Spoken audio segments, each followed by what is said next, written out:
as sad as it was, he just, I know. I think I have an evil eye on right here somewhere. Yeah. Here we go. Look at this one. Hi, this is Charlie. Baby. Yes.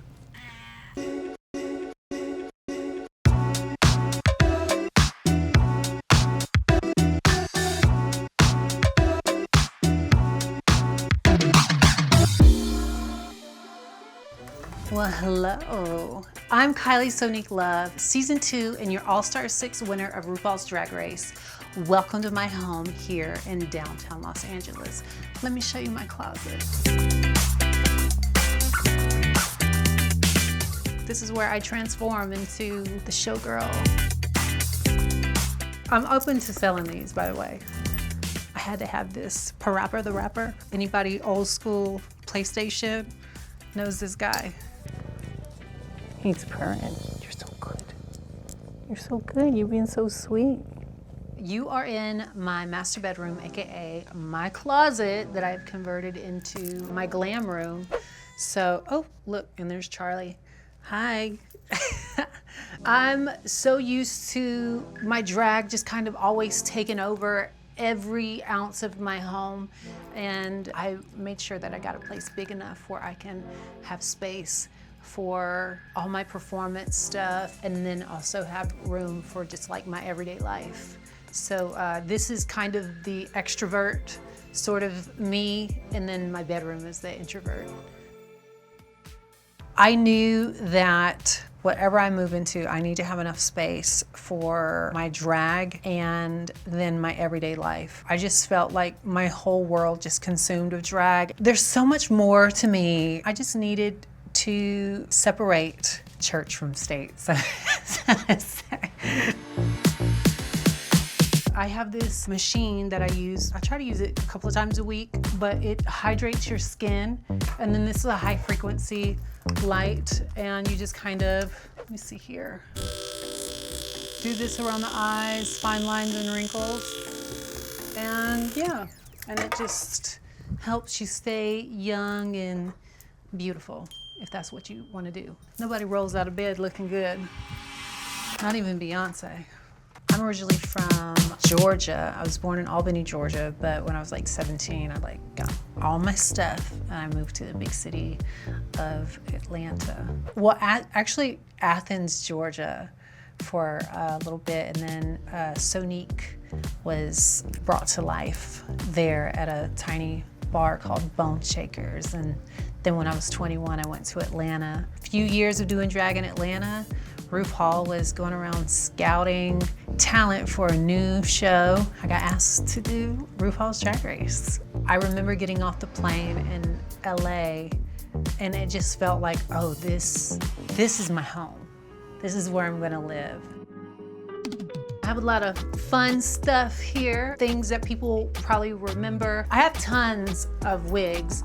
This one in the red on the top, I actually got crowned All-Star Season 6, and I was wearing this hair. And then this black one is the Oh My Goth from All-Star 6, as you can see right here. Oh, and this iconic wig that I wore on the pit stop with Bianca Del Rio. And the person that made this, I said, please, I don't want it to look like Sugar and Spice. And it's exactly like a Sugar and Spice hair, but I still love it. When I look back at watching myself on Drag Race from Season 2, I don't really recognize that person. That person was somebody that wasn't showing up as themselves. I don't see me at all when I see that. But luckily during the reunion, I was like, okay, there she is. She's showing up now. This wig right here looks like she's seen better days, and I wore it in my Do It Like Dolly music video, and I think James Mansfield made that hair. Dolly Parton is such a huge influence to just me being a queer kid from the South. She's very unique and she stands out, and a lot of people judge her based on the way that she looks. And I've kind of always related to that. You know, people, they want to judge you first before they get to know you. So it's interesting to see how much Dolly Parton has played a big part in my life, especially as a performer. And then getting to play Dolly Parton on the Snatch Game on All Star 6. You're my man, Jolene. If you are out there, your ass is grass. I was having a hard time trying to figure out, like, what am I gonna do? Who am I gonna be? And I was so nervous because it was the thing that I got sent home on my original season. I got to thinking, I should do Dolly. I'm so much like her. I'm like, wait, that's basically me. I just need to like turn on that little country twang and get on in there and you know, just do it like Dolly, which is a song I wrote. And I do a bunch of different Dolly Parton looks. And then to be Miley Cyrus's drag mother, and Dolly is her drag fairy godmother. It's, you know, I haven't met Dolly yet, but I feel like we're part of the same family. We're getting there. Let's see. Miley Cyrus gave me this jacket. She actually gave me a whole bunch of stuff. She sent a U-Haul to my house. It was a big ass U-Haul. And she was like, girl, I got some clothes I'm gonna give you. I'm gonna send you some drag. And she did.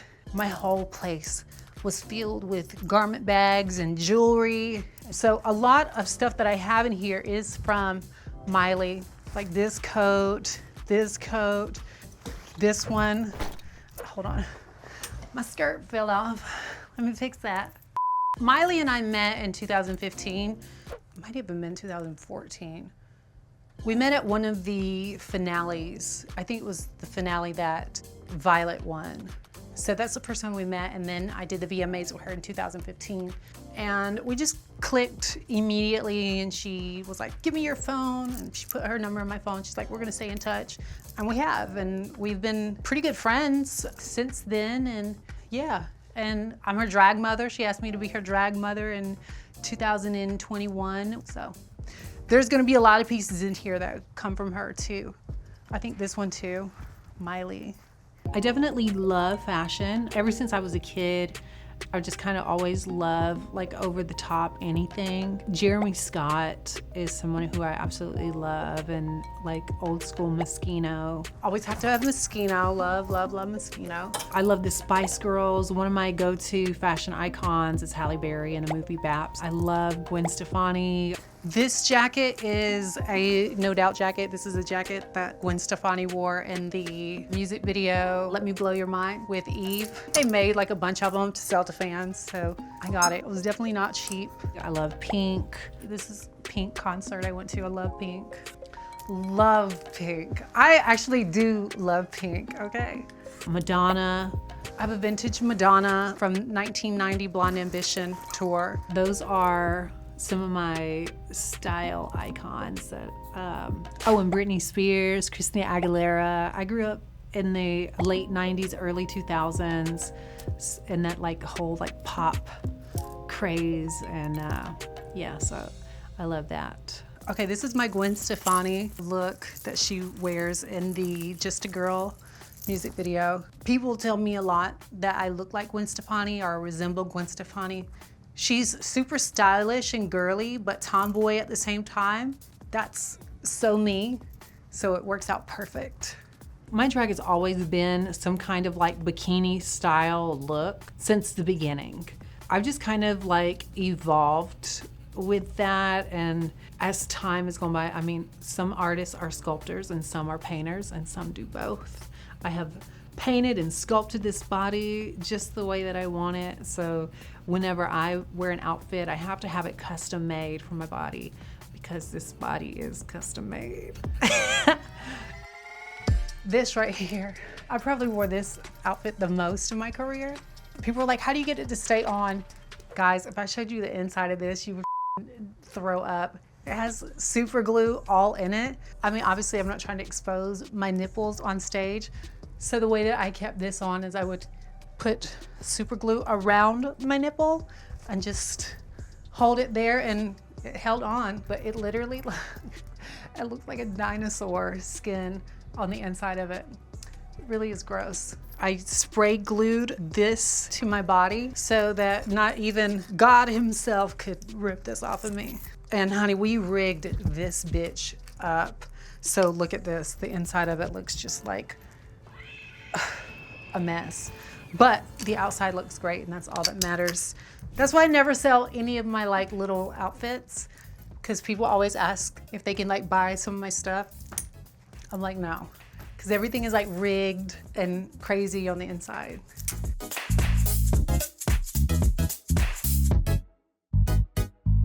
Next, we're moving on to my, I think it was called Hot Tropics look.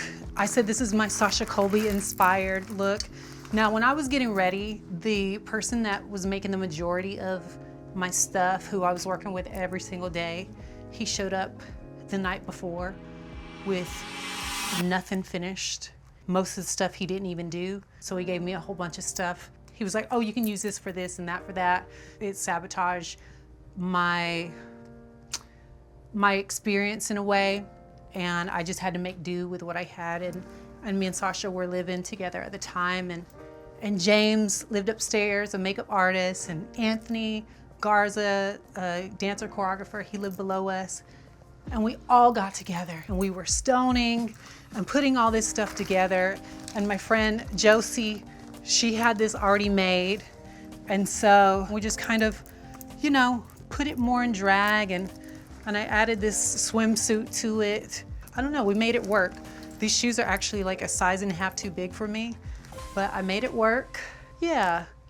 I think growing up with not a lot of money, you just kind of figure out how to do things. You just kind of like learn how to make do with what you got, and that was how the beginning of my drag career was. So when I was getting ready for All-Star 6 and, you know, everything was just kind of like falling apart like at the last minute, I just went back to my mentality of when I first started doing drag and I was being creative and making my own stuff.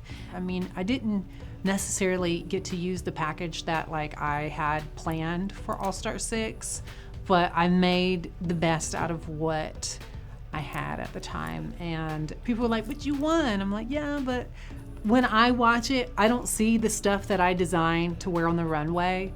I see the stuff that was like, oh, well, sorry, didn't make your outfit, but you know, you can wear this or whatever. So, uh-oh, hi baby, come here. This is the infamous hat that I wore into the workroom where I said, ooh, girl, you got a female. Ooh, girl, you got a female. When I did Drag Race, I put the evil eye on it to protect me. I probably had an evil eye on pretty much everything when I was there. They've had trans women on the show, and I'm just really grateful I got to be one of the first. And then to get to come and do All Stars and see how much I've evolved. And I think even today, like the person I am today, watching the person from All Star 6, I'm so different from that person as well, like completely evolved from that. And I think the key to life is to constantly grow, because the moment you stop growing is the moment you start dying. And as long as I want to be here, honey, I want to live. Okay, so this look I wore when I did my finale runway. I really love this look. I hid this from me the whole time while we were filming All Star 6 because I really wanted to wear it at the end. My goal was to do the best I could so that I could wear this. Trans people have to live their truth. You know, and that's something that a lot of people don't have to do. They can hide, but trans people have to live their truth out loud and in front of people. And to be in a country that represents freedom and to be brave, I think a trans person is what this flag stands for. And it's gotten so much dirt thrown on it, and people have lost their sense of pride in these colors and this symbol. And I just kind of wanted to remind people who I am and where I'm at and what this stands for, and show people that this is a great place to live. It does seem scary, But I think if I lived in another country somewhere, I probably wouldn't be able to have the life that I have today.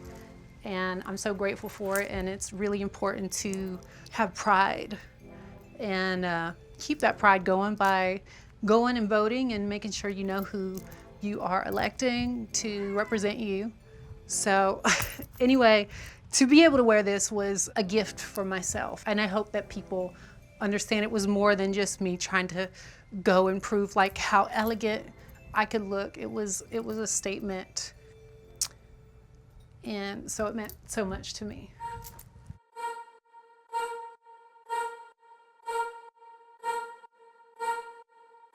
Okay, I think you've seen enough today.